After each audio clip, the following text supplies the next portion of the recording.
한 달 동안 저희는 이제 우리는 왜라는 시리즈로 우리가 이제 교회로서 하는 중요한 활동들에 대한 이유에 대해서 좀 생각을 해봤습니다. 예배하는 이유, 또 우리가 소그룹으로 교제해야 될 이유, 그리고 모든 성도가 사역해야 될 이유가 무엇인지 생각해 보았는데, 오늘은 이제 마지막 시간으로 전도의 이유에 대해서 좀 살펴보기를 원합니다. 우리는 왜 전도를 해야 합니까? 왜 우리는 전도를 하죠? 다양한 대답이 있을 수 있을 것입니다. 제가 이전 교회에서 이렇게 섬길 때는 이제 그 교회는 분기마다 한 번씩 온 교회가 오전 예배를 마치면 이제 거리 전도를 나갔어요. 전도지를 들고 이렇게 다 흩어져서 전도를 했는데, 당시에 저는 이제 청년부 담당을 했기 때문에 청년들이랑 이렇게 같이 이렇게 나갔습니다. 한 번은 어떤 여자분한테 다가갔다가 정말로 그야말로 기생충 같은 취급을 받은 적도 있고요.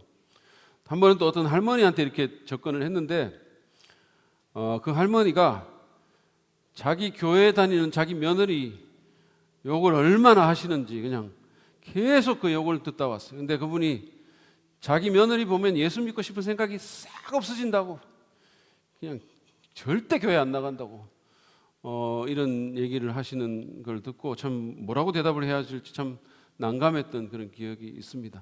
그 당시에 제 아내도 같이 이렇게 전도도 하고 했는데, 제 아내는 그래도 센스 있게 이렇게 사탕을 어디서 준비해가지고 사탕 나눠주면서 이렇게 주니까 저보다는 반응이 또 좋았던 것 같아요. 아무튼 그 당시에 이제 많은 교인들이 뭐 어떤 분은 참 투철한 사명감으로 그 일을 하기도 했겠지만, 또 어떤 분들은 어쩔 수 없이 뭐 남들 다 하니까 어쩔 수 없이 한 그런 분도 있지 않을까. 다 하는데 나만 빠질 수 없으니까 그냥 울며 겨자 먹기로 그렇게 참여한 분도 있지 않을까, 그런 생각도 듭니다. 어떤 사람은 자기의 어떤 이익을 위해서 전도하는 경우도 있습니다. 저는 결혼 전에 이제 제 아내에게 접근을 해가지고 제 친구 집에서 토요일마다 이제 전도용 성경 공부가 열리곤 했었는데, 거기 이렇게 가자고 꼬셔가지고 그래서 데리고 나가서 복음을 전하기도 했습니다. 제 아내는 이제 성결교회 모태 신자죠. 이를테면 계속 어릴 때부터 나서부터 그냥 교회를 다녔고, 그러고 이제 아주 모범적으로 FM대로 그냥 열심히 교회 다니고 봉사하고 했는데, 그런데 이제 그냥 종교 활동만 한 거죠. 하나님 앞에 자기가 얼마나 큰 죄인인지도 잘 인식하지 못했고, 그런 생각을 잘 해보지 않은 거죠. 그리고 기독교인이 된다는 게 도대체 무슨 뜻인지를 잘 모르고, 기독교가 제시하는 복음이 뭔지도 정확하게 몰랐던 것 같아요. 그래서 어쨌든 제가 그녀를 만나서 예수님께서 그녀를 위해서, 자기를 위해서 어떤 일을 하셨는지에 대해서도 얘기를 해주고, 기독교의 복음이 도대체 뭔지를 이렇게 잘 설명을 하면서 그렇게 해서 그녀를 믿음으로 제가 인도를 한 겁니다. 그래서 예수님 믿게 됐고, 그러고 이제는 거듭난 하나님의 자녀가 돼서 이제는 정말 진짜 신자가 돼서 이렇게 인생이 변하게 된 거예요. 그러니까 저한테 영원토록 감사해야 되는 거 아닙니까, 사실? 그렇죠? 네. 근데 제가 이 얘기를 하면서 좀 고백할 것이 사실은 있어요. 그것은 뭐냐면, 당시에 제가 제 아내의 영혼도 영혼이지만 사실은 제 아내의 외모에 끌려서, 그래서 그냥 흑심을 품고 다가갔던 것도 또한 사실이에요. 그래서 사실은 전도를 했는데 하나님이 또 이렇게 참 은혜를 주셔서 그 복음을 믿게 되고 참 이런 일들이 있었지만, 제 동기는 그렇게까지 순수하지는 않았던 것 같다는 생각이 들기도 합니다. 그런가 하면 신천지 같은 이단은 그냥 교회를 무너뜨리기 위해서 전도를 하죠. 기성교회를. 그러니까 그것도 전도라고 말을 할 수 있을지 모르겠지만, 사실은 이거는 모든 기독교 이단의 공통된 특징이기도 합니다. 구원파든 신천지든 그 사람들은 예수님 안 믿는 사람들보다는 기존 교회 다니는 사람들에게 더 자꾸 접근을 하죠. 그래서 자꾸 그들을 이렇게 빼내가려고 애를 쓰는 그런 경향이 있습니다. 제가 인터넷을 보니까 이번 주에는 이 신종 코로나 사태로 인해 가지고 전국에 있는 어떤 그 신천지 집회소가 문을 닫고, 그러면서 그 신천지 말하자면 그 회원 교인들이 기성교회에 가서 예배를 드리라는 그런 소위 지령이 내렸다는 그런 얘기들이 떠돌고도 있는데, 과거에 그 사람들이 지금도 그렇겠지만 소위 추수꾼이라는 이름으로 위장된, 그리고 신문을 속이고 감추고, 그리고는 교회에 침입해서 교회를 어렵게 만든 전력이 있는 걸로 봐서 그렇게 할 수 있는 충분한 개연성이 있다라고 저는 생각합니다. 제가 이번 주에 우연히 어떻게 유튜브를 듣게 됐는데, 이 신천지 교주가 요즘 지금 한때 자기 내연녀였고 이인자였던 그 여인하고 지금 완전 전쟁을 치르고 있잖아요. 그러니까 그 신천지 교주가 이분이 부인이 있는 사람이에요. 미혼남입니다. 그런데 미혼남이란다. 기혼자예요. 기혼자. 유부남입니다. 네, 제가 말하려고 유부남이에요. 그런데 이 사람이 또 그 내연녀하고 이렇게 같이 거의 살다시피 했는 것 같은데, 그분하고 통화 내역을 제가 이제 유튜브로 들었는데, 자기 부인이 있는데 그 내연녀에게 여보라고 부르더라고. 여보, 돌아와요. 내가 다 잘못했으니까 빨리 돌아와요. 이런 어떤 그 음성 녹음을 들었습니다. 아마 자신에 대해서 너무 많은 걸 알고 있는 그 내연녀가 뭔가 불리한 사항을 폭로할까봐 두려웠던 것 같아요. 그래서 이제 이 여인이 그 통화 내역을 공개를 하면서, 이만이라는 사람은 돈만 아는 사람이고 자기도 자기가 죽을 거를 안다라고 그렇게 폭로를 했습니다. 여러분, 이런 사람에게 자기 영혼을 맡기겠습니까? 혹시 이 중에 없겠지만 혹시 신천지가 있다면 빨리 거기서 나오셔야 돼요. 여러분의 영원한 운명과 영혼이 달린 문제입니다. 이게 정말로 심각한 문제이기 때문에 혹시라도 그런 분이 계시다면 하나님이 여러분 사랑하십니다. 빨리 나오시기를 바랍니다. 아무튼 신천지를 포함한 이단들은 교회를 공격하고 교회를 무너뜨리기 위해서 전도를 하죠. 그런가 하면 또 기성교회의 목회자들도 아주 바르지 않은 그런 동기로 전도하는 그런 사람도 없다고 말할 수는 없겠죠. 교인들 많이 끌어모아가지고 큰 교회 목사 되고 싶어서, 유명해지고 싶어서 전도하는 그런 것도 있을 것이고, 또 어떤 성도의 경우에는 목사에게 인정받고 싶어서 전도하는 사람도 있을 것이고, 교회에서 내건 상당한 금액의 전도상을 받고 싶어서 전도하는 사람도 있겠죠. 그렇지만 제가 든 이 모든 전도의 이유는 사실은 올바른 것이 아닙니다. 잘못된 거죠. 더 나은 이유가 있습니다. 개인적으로, 그리고 교회 공동체적으로 우리는 왜 전도를 해야 할까요? 전도의 올바른 이유는 무엇입니까? 여러 가지가 있겠지만 제가 3가지로 정리를 해서 여러분과 좀 나누기를 원합니다. 첫 번째로 우리가 전도해야 하는 이유는 하나님께서 예수 안 믿는 분들, 비그리스도인들을 소중히 여기시기 때문입니다. 하나님은 그 사람이 불교도이든 그 사람이 신천지든, 하나님은 예수 안 믿는 사람들을, 잃어버린 자들을 정말로 중요하게 여기십니다. 우리는 하나님께서 믿는 사람만 좋아하고, 그죠? 목사나 중직자 같은 사람만 소중히 여기실 거라고 생각하는 경향이 있습니다. 그러나 그렇지 않아요. 누가 천국에 가보니까 성도들이 거기 다 앉아가지고 그냥 서빙 받으면서 진수성찬을 누리고 있고, 장로님이나 무슨 집사님 이런 분들은 땀을 흘리면서 서빙을 하는데 목사님들이 하나도 안 보인다는 거예요. 그래서 아니, 목사님들은 왜 아무도 없냐고 그랬더니 다 배달 나갔다고 이런 그런 우스갯소리도 있는데, 어쨌든 여러분, 일반인의 그런 생각과는 달리 하나님은 믿지 않는 사람들, 잃어버린 사람들을 정말로 소중히 여기십니다. 누가복음 15장에 보면 이 사실을 분명히 알 수가 있는데, 거기 보면 잃어버린 양의 비유, 잃어버린 동전의 비유, 잃어버린 아들의 비유가 3개 연달아 이렇게 나오죠. 거기서 잃어버린 양, 잃어버린 동전, 잃어버린 아들은 하나님을 떠나간, 지금 주님을 믿지 않는 그런 분들을 의미합니다. 여러분, 하나님께서 그 사람들을 얼마나 소중히 여기실까요? 누가복음 15장 4절만 한번 보도록 하겠습니다. 제가 읽어드릴게요. 너희 가운데서 어떤 사람이 양 100마리를 가지고 있는데 그 가운데서 한 마리를 잃으면 99마리를 들에 두고 그 잃은 양을 찾을 때까지 찾아다니지 않겠느냐. 그 잃은 양이 얼마나 소중했으면 그 한 마리 때문에 99을 두고 찾을 때까지 찾아다니겠습니까? 동전 하나를 잃어버리니까 온 집안을 그냥 샅샅이 청소하고 뒤지면서 찾을 때까지 계속해서 그렇게 했다라는 그 다음 얘기가 나오고, 아들 하나가 집을 나가니까 그 아버지가 속이 타가지고 날마다 문 앞에 서서 그 아들이 돌아오기를 기다리는 얘기들, 그 모든 것은 하나님께서 예수 안 믿는 분들, 하나님을 떠나가 있는 사람들, 잃어버린 자들, 비그리스도인들을 얼마나 중요하게 생각하시는지를 말해주고 있는 얘기들입니다. 그것이 하나님의 마음이에요.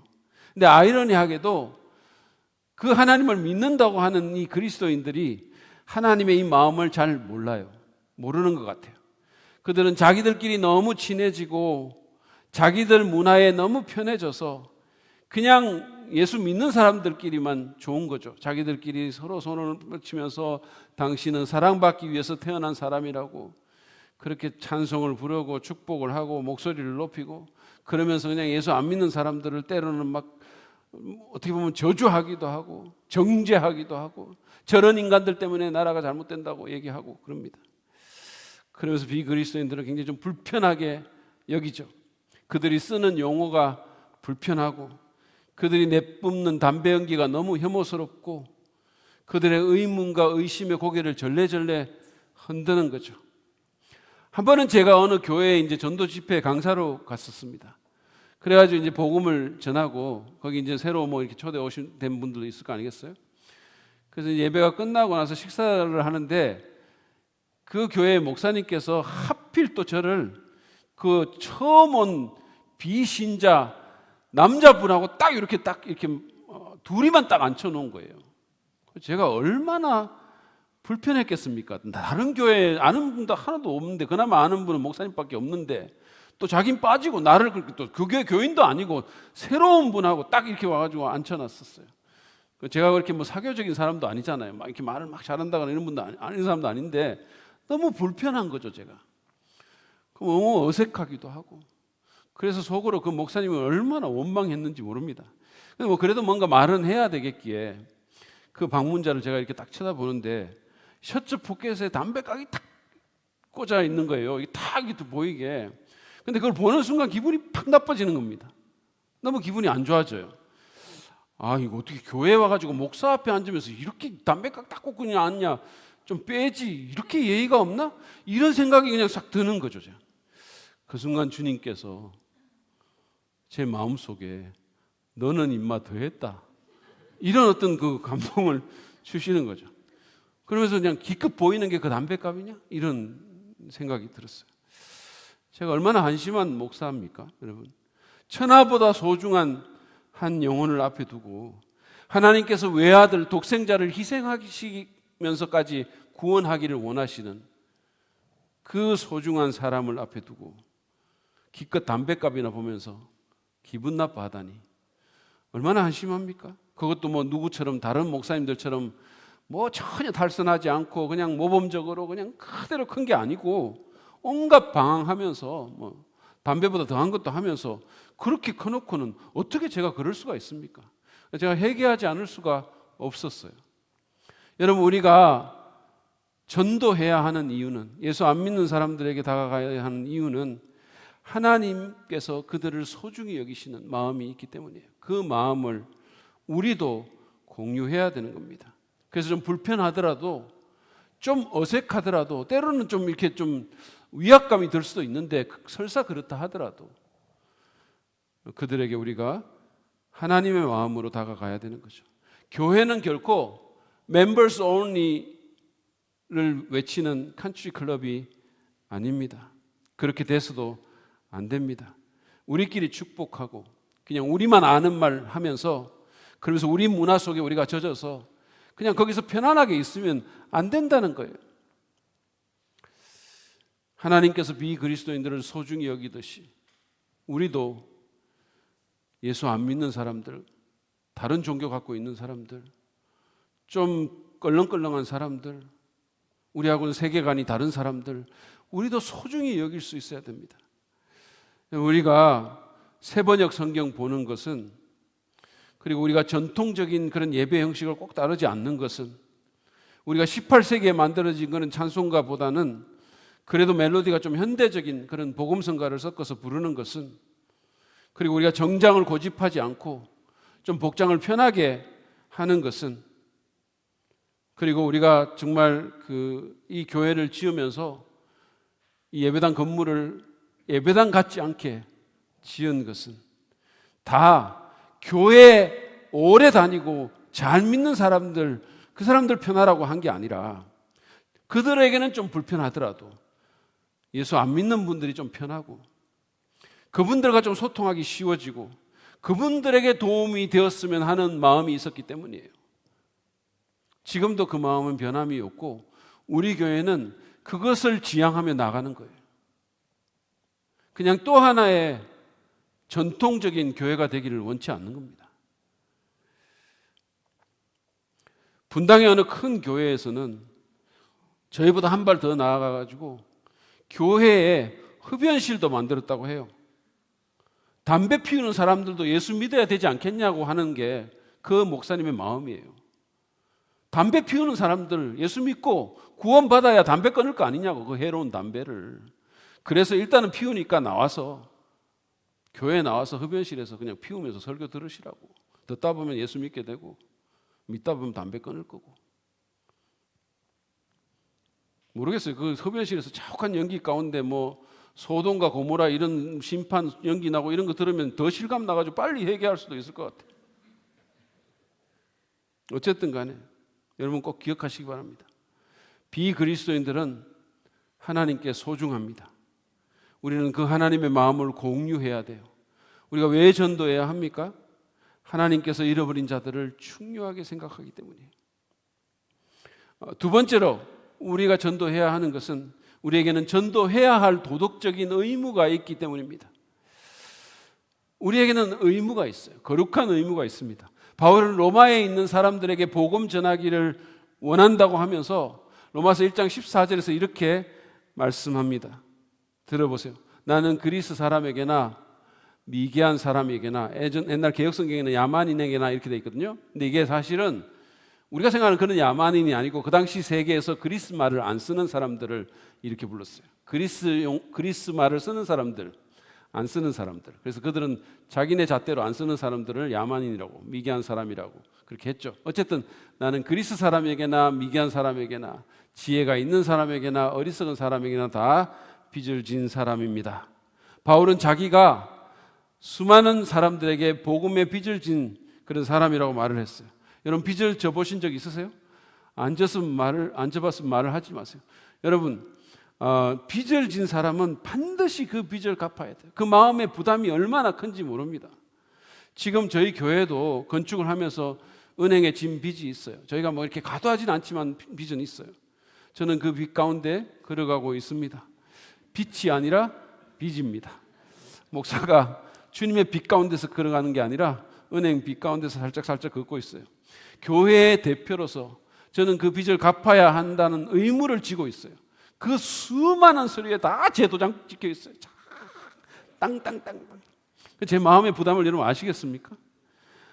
그리고 복음의 빚을 지고 있다는 것의 의미를 이해를 하시겠습니까? 바울은 자기가 사람들에게 복음의 빚을 지고 있다라는 것을 표현하기 위해서, 그래서 그렇게 하기 위해서 이 부담이 얼마나 큰가를 알려주기 위해서 이런 표현을 쓴 겁니다. 우리가 누군가의 전도를 통해서 예수 그리스도를 믿게 되고 인생이 변했다면 우리도 다른 누군가에게 그 복음을 전해줘야 될 그런 의무가 있다라는 겁니다. 그런 의무가 우리에게 지어졌다는 말씀이에요.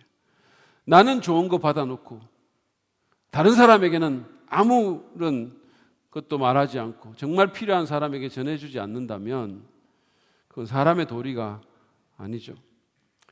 만약에 제가, 여러분 한번 생각해 보세요. 제가 어떤 불치병을 앓고 있다고 한번 가정해 봅시다.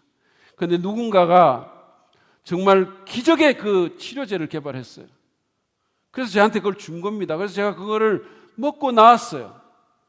그런데 제가 똑같은 그런 불치병을 앓고 있는 사람을 만났는데 어떤 이유인지 제가 말을 안 해주는 거죠. 알려주지 않는 겁니다. 너무 부담스럽거나 불편하거나 저 사람 인상이 안 좋거나.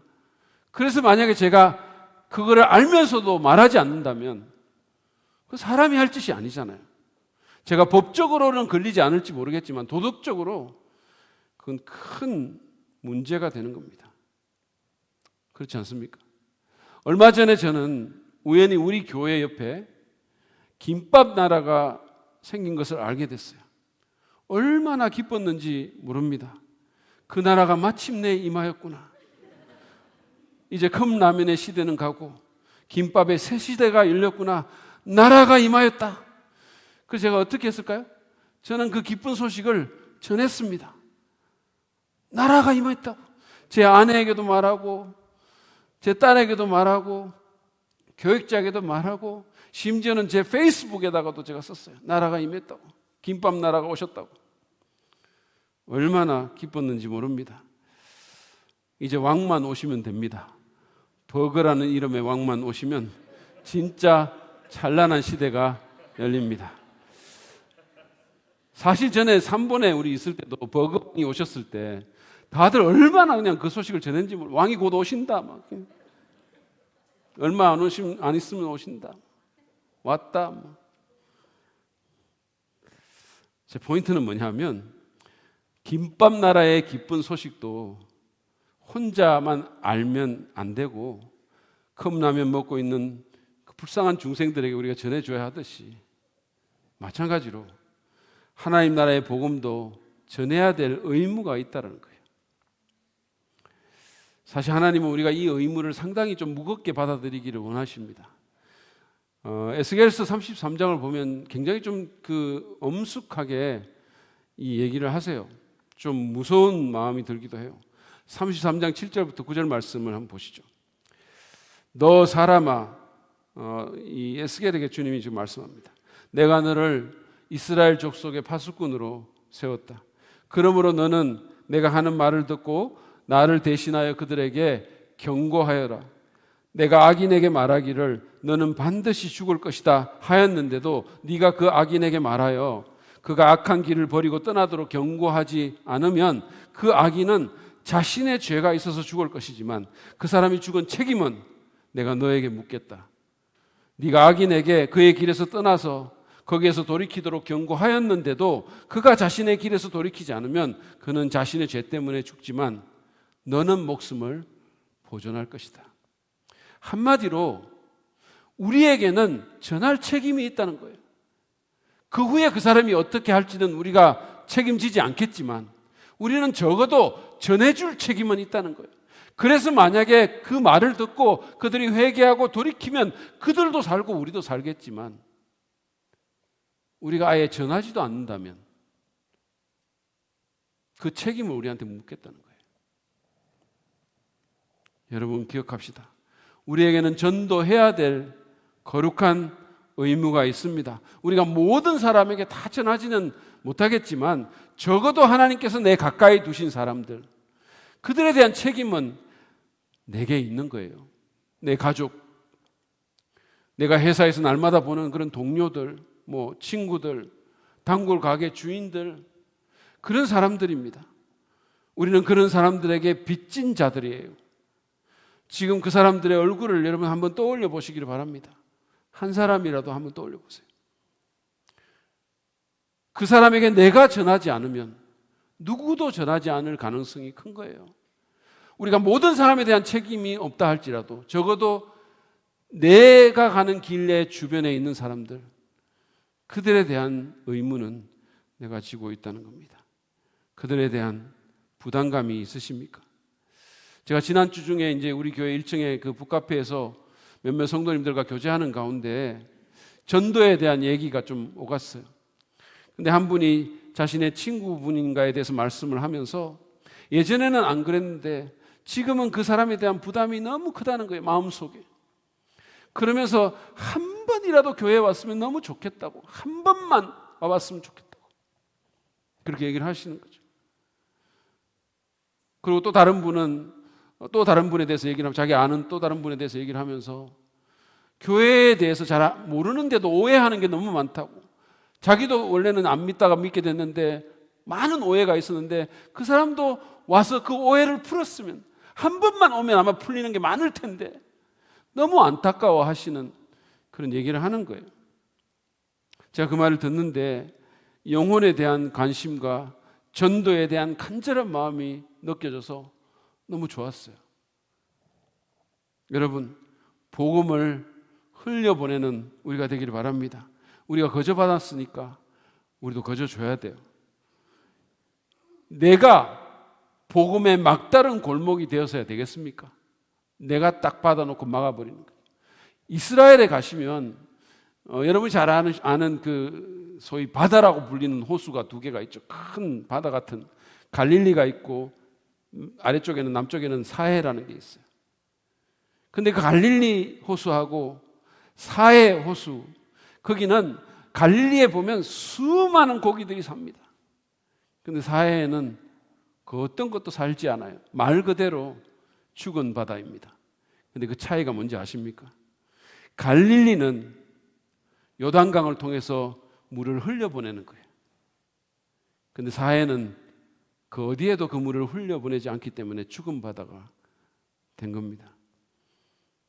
여러분, 복음을 흘려보내서 우리도 살고 그들도 사는 그런 일이 있기를 바랍니다.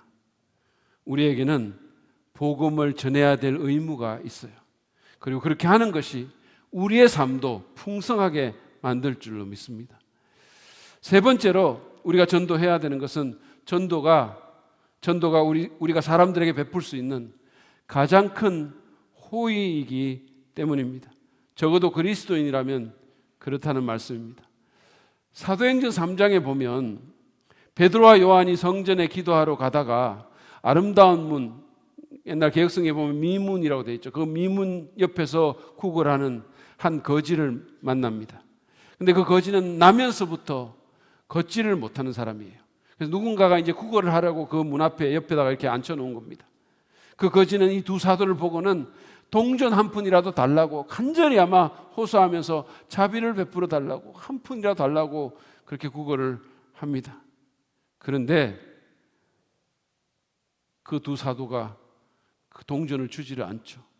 만약에 그들이 그 동전을 준다면 그것은 큰 호의잖아요. 그리고 자기의 주님께서 말씀하신 그 이웃사랑을 실천하는 계기도 되잖아요. 그런데 안 줘요. 왜 그랬을까요? 그들이 너무 무정해서 그랬을까요? 그들이 그 사람을 그냥 무시해버렸을까요? 아닙니다. 그것은 그들에게 돈이 없었기 때문이기도 했겠지만 사실은 더 좋은 줄 것이 있었기 때문이에요. 사도행전 3장 6절부터 8절 말씀까지 한번 보시죠. 베드로가 말하기를 은과 금은 내게 없으나 내게 있는 것을 그대에게 주니 나사렛 예수 그리스도의 이름으로 일어나 걸으시오 하고 그의 오른손을 잡아 일으켰다. 그는 즉시 다리와 발목에 힘을 얻어서 벌떡 일어나서 걸었다. 그는 걷기도 하고 뛰기도 하며 하나님을 찬양하면서 그들과 함께 성전으로 들어갔다. 생각해 보시기 바랍니다. 이 사람에게 진짜 필요한 것이 무엇이었을까요? 돈이었을까요? 그가 바라는, 그토록 원했던 돈이었을까요? 아니면 음식이었을까요? 맛있는 음식이었을까요? 아니면 그 구걸하는 자리에 좀 편하게 앉을 수 있는 좋은 의자였을까요? 아니면 왔다 갔다 하기 좋도록 휠체어였을까요? 뭐가 정말 필요한 것이었을까요? 그에게 진짜 필요한 것은 그를 걷게 할 수 있는 능력, 즉 예수 그리스도의 이름이라는 거예요. 베드로와 요한은 그에게 정말로 필요한 가장 큰 선물을 준 것입니다. 오늘날 많은 사람들이 이 거지처럼 자기에게 정말 필요한 것이 무엇인지를 잘 몰라요.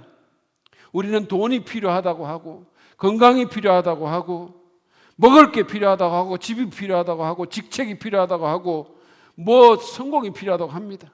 물론 그런 것은 필요하겠죠. 그러나 그 모든 것보다 더 필요한 진짜 필요는 바로 예수 그리스도의 복음이에요. 가장 근원적인 필요는 예수님의 복음입니다. 그 복음만이 사람들을 근본적으로 구원할 수 있는 하나님의 능력이기 때문입니다. 사람들이 정말로 찾고 있는 것을 줄 수 있는 선물이기 때문이에요. 몇 년 전에 가수 박진영 씨가 불렀던 노래 중에 놀 만큼 놀아봤어라는 노래가 있어요. 아는 분이 있을지 모르겠습니다. 노래 좋은 노래예요. 멜로디가 괜찮아요. 근데 가사는 또 이렇습니다. 들어보세요. 나 놀 만큼 놀아봤어. 왠지 몰랐어. 뭐 때문에 열심히 살지? 돈을 벌어서 어떻게 써야 하는 건지. 둘러보았어. 무엇으로 나를 채울지. 먹고 먹어도 왜 계속 배가 고프지? 난 놀 만큼 놀아봤어. 또 벌 만큼 벌어봤어. 예쁜 여자, 섹시한 여자 함께 즐길 만큼 즐겨봤어. 결국엔 또 허전했어. 언제나 그때뿐이었어. 아침에 술 깨 겨우 일어날 때 그 기분이 싫어졌어. 이젠 사랑을 하고 싶어 베이비. 혼자 집에 오는 길이 싫어 lately. 이런 날 어서 구원해줘 베이비 제발. 꺼지지 않을 음식으로 나를 배불러줘. 눈 감을 때 두렵지 않기를. 눈 감을 때 웃을 수 있기를. 내가 어디로 가는지 알면서 내딛는 힘찬 발걸음으로 살기를. 이젠 사랑을 하고 싶어 베이비. 혼자 집에 오는 길이 싫어 lately. 이런 날 구원해줘 베이비 제발. 꺼지지 않을 음식으로 나를 배불러줘. Please save me. Save me. 제발 구원해줘. 여러분, 이 노래는 그냥 가요가 아니에요. 이것은 인생의 많은 것을 누렸지만 여전히 공허하고 여전히 목마른 어떤 한 사람의 구원에 대한 절규입니다.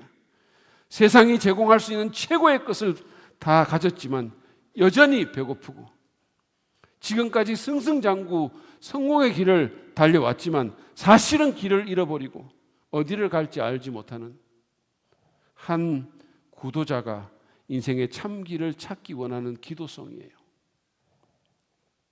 누가 이 사람을 구원해 줄 수 있을까요? 무엇이 이 사람의 그 허러움을 채워줄 수 있을까요? 먹고 먹어도 계속 배가 고픈 이 사람을 꺼지지 않을 음식으로 배불릴 수 있는 존재가 누구일까요? 눈 감을 때 두렵지 않고 눈 감을 때 웃게 하는 그런 사랑을 이 사람이 정말로 원하는, 이제는 진짜 그런 사랑하고 싶다고 말하는 그 사랑을 누가 줄 수 있을까요? 여러분, 이 세상에는 그런 게 없습니다. 오직 예수 그리스도의 십자가와 부활의 복음만이 그런 것을 줄 수 있는 거예요. 그것만이 박진영 씨 같은 사람이 원하는 구원을 줄 수 있는 하나님의 능력입니다. 이 사람 돈도 가져봤고 인기도 가져봤고 명예도 가져봤고 다 가져본 사람이에요. 그러나 여전히 2% 부족한, 여전히 채워지지 않는, 여전히 구원을 바라는 누가 채웁니까 그것을? 바울은 로마서 1장 16절에서 이렇게 담대히 말합니다. 나는 복음을 부끄러워하지 않습니다. 이 복음은 유대 사람을 비롯하여 그리스 사람에 이르기까지 모든 믿는 사람을 구원하는 하나님의 능력입니다. 사도 바울은 굉장히 많이 배운 사람이에요. 오늘날 치면 하버드 대학교 졸업한 사람이에요. 그는 이 복음을 부끄러워하지 않는다 그랬습니다. 많은 학문 해보고 많은 거 가져보고 많은 거 겪어봤지만 거기에 답이 있는 게 아니라 복음의 답이 있다는 걸 알았기 때문에 비록 그리스 사람들이 조롱을 해도, 비록 유대 사람들이 싫어해도 자기는 이 복음 부끄러워하지 않는다고. 왜냐하면 이 복음에는 사람을 구원하는 능력, 하나님의 능력이 있기 때문이에요. 누구든 상관이 없어요. 유대 사람이든 그리스 사람이든 배운 사람이든 못 배운 사람이든 청년이든 노년이든 종교인이든 깡패든 연예인이든 일반인이든 복음만이 사람들의 진짜 필요를 채울 수 있습니다. 예수 그리스도의 십자가, 그 복음만이 모든 것을 바꾸는 하나님의 능력입니다. 복음만이 우리의 가장 깊은 갈망을 만족시켜주고 우리 인생의 가장 깊고 본질적 관계인 하나님과의 관계를 회복시켜 줍니다. 복음만이 우리 삶을 좀먹고 우리 삶을 망가뜨리고 우리 삶에서 진짜 기쁨을 앗아가는 그 죄로부터 우리를 건져줄 수 있는 것입니다. 복음만이 우리의 운명을 영원히 바꿔줄 수 있습니다. 여러분, 사람에게 복음보다 더 좋은 선물은 없습니다. 그래서 우리는 이 복음을 전해야 되는 거예요. 물론 교회와 그리스도인들이 이 세상과 믿지 않는 그런 사람들에게 다른 좋은 것들을 줄 수 있습니다. 우리 교회처럼 다양한 문화교실을 제공할 수도 있고, 김장 나누기에서 우리가 했던 것처럼 어려운 사람들에게 음식을 줄 수도 있어요. 심장병 환자들을 도울 수도 있고, 장기 기증 운동에 참여할 수도 있습니다. 가난한 아이들에게 밥을 줄 수도 있어요. 그러나 교회가 가장 주력해서 주어야 할 것은 다름 아닌 예수 그리스도의 복음입니다. 이것은 다음 세대에도 마찬가지예요. 여러분, 요즘 우리 다음 세대들 주일학교 없는 교회들이 얼마나 많은지 몰라요. 대학교가 미전도 종족이라고 합니다. 예수 믿는 아이들이 별로 없어요. 제가 페이스북에서 본 것 같은데 어느 젊은 사역자가 이런 말을 했어요. 아이들에게 선물 나눠주고 달란트 시장하고 재미있는 대로 데리고 다니는 거 백날 해봤자 복음 주지 않으면 말짱 도루묵이에요. 그랬어요.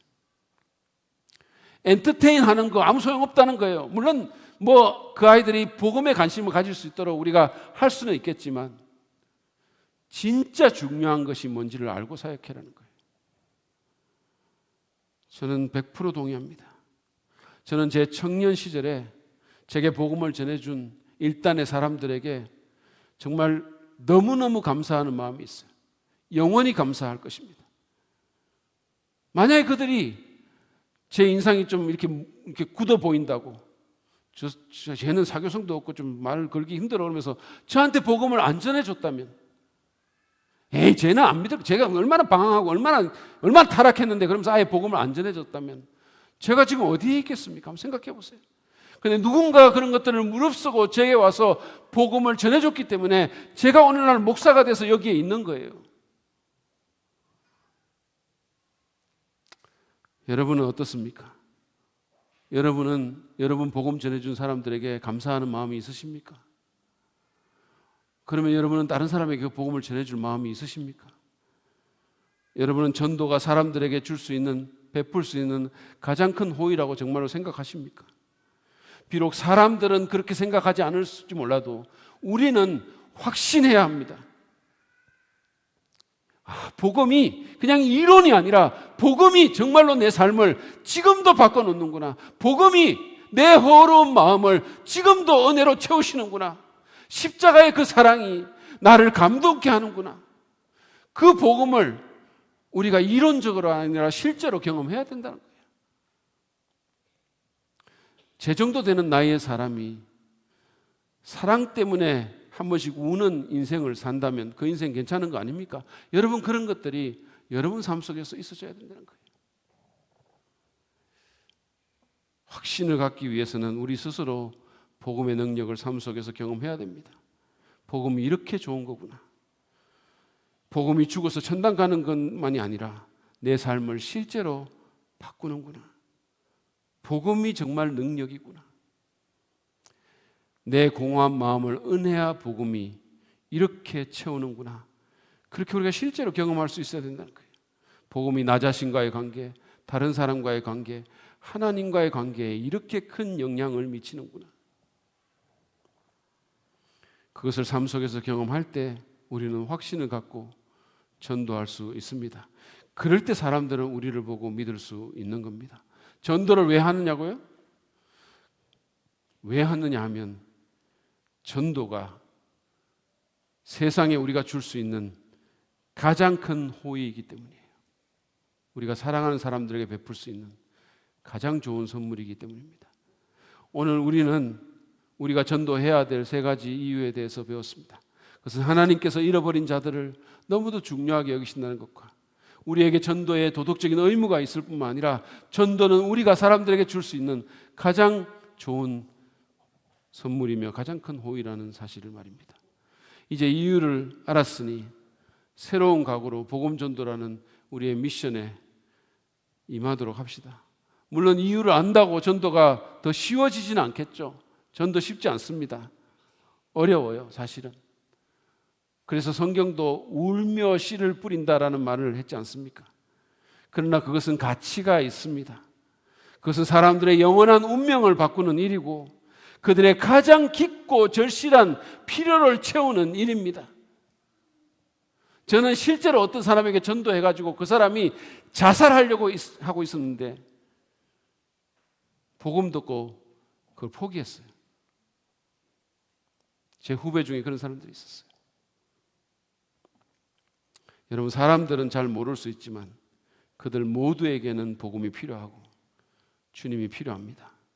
그들은 모두 주가 필요해 라는 노래가 있죠. 그 노래 영어 가사를 보면 이런 가사가 나와요. 제가 좀 직역을 했거든요. 그러니까 그렇게 막 매끄럽지는 않지만 들어보세요. 매일 스치는 사람들 그 눈에서 나는 보내 염려로 가득 찬 공허한 사람들 어디로 가는지도 알지 못하네. 고통 가운데 걸어가며 두려움 속을 전전하네. 소리 없는 울음을 웃음으로 감추지만 오직 주님만 그 울음소리 들으시네. 그들은 모두 주가 필요해. 깨어진 꿈의 끝에서 그분이 문을 여시네. 그들은 모두 주가 필요해. 언제나 우린 그 필요를 알게 될까? 언제나 우리는 그 필요를 알게 될까? 여러분, 사람들의 참 필요를 보게 해달라고 기도하면서 한 사람부터 시작합시다. 한 사람부터. 여러분 주변에 있는 한 사람부터 시작합시다. 영화인 신들러 리스트에서도 소개가 됐지만 탈무드에는 한 생명을 구한 자는 전 세계를 구한 것이다 라는 말이 수록되어 있습니다. 한 생명부터 시작합시다. 특별히 우리 교회는 올해 10월 달에 전도 축제인 사랑받는 데이를 계획하고 있습니다. 그때를 위해서 지금부터 씨를 뿌립시다. 기도의 씨를 뿌리고 사랑의 씨를 뿌리고 복음의 씨를 뿌립시다. 울며 씨를 뿌리면 기쁨으로 단을 거둘 때가 있게 될 것입니다. 그런 축복이 여러분 모두에게 있기를 간절히 바랍니다.